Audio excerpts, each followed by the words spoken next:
રાધનપુરના ધારાસભ્યના ભેદભાવ ભરેલા વલણ સામે સરપંચો ભડક્યા। 20થી વધુ ગામો વિકાસથી વંચિત।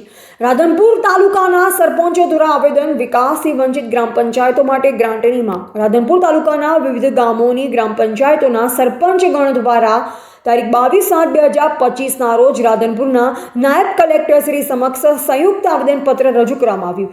આવેદનમાં સ્પષ્ટ રીતે જણાવ્યું કે રાધનપુર વિધાનસભા ક્ષેત્રના ધારાસભ્ય શ્રી દ્વારા તાલુકાની 20થી વધુ ગ્રામ પંચાયતોને અત્યાર સુધી એક પણ વિધાયક ગ્રાન્ટ ફાળવવામાં આવી નથી, જે તદ્દન અન્યાયકારક છે। આવેદનમાં જણાવ્યા મુજબ ગ્રાન્ટના અભાવે ગ્રામ પંચાયતોના વિકાસ કાર્યો સ્થગિત થયેલ છે તથા ગ્રામજનો પ્રાથમિક સુવિધાઓથી વંચિત રહી વિકાસની વેર ખાપડી રહ્યા છે।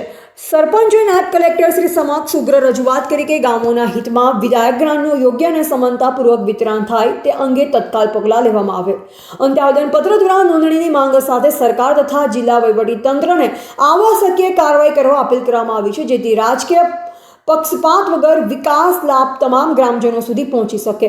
હવે જોવું રહ્યું કે પાટણ જિલ્લા તંત્ર અને રાજ્ય સરકાર સરપંચોની ફરિયાદને ગંભીરતાથી લઈ ધારાસભ્યના વિતરણમાં થયેલ ભેદભાવ સામે કોઈ સુધારાત્મક પગલાં ભરે છે કે કેમ। એજીપી ન્યૂઝ ઇન્ડિયા હંમેશા સત્યની સાથે।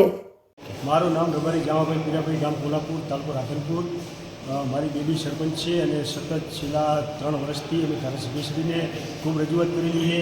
લેખિતમાં મારા ગામ લોકોને હું સાથે લઈ જઈ અને ધારાસભ્યના ચેમ્બરે જઈ અને લેખિતમાં આપેલું છે કે રોડ આપો, પણ આજ દિવસ સુધી અમને રોડ કોઈ મળ્યો નથી અને ગામની પરિસ્થિતિ બહુ ગંભીર છે અને ગામ લોકોએ મને વોટ આલીને ચૂંટ્યો।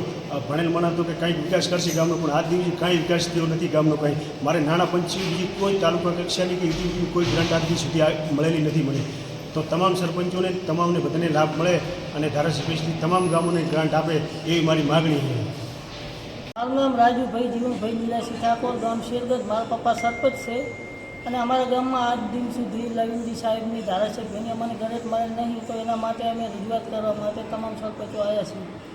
તો અમારી વિનંતી છે કે તમામ સરપંચોને ગણિતનો લાભ મળે અને ગામમાં વિકાસ થાય એના માટે આજે અમે કલેક્ટર સાહેબને રજૂઆત કરી।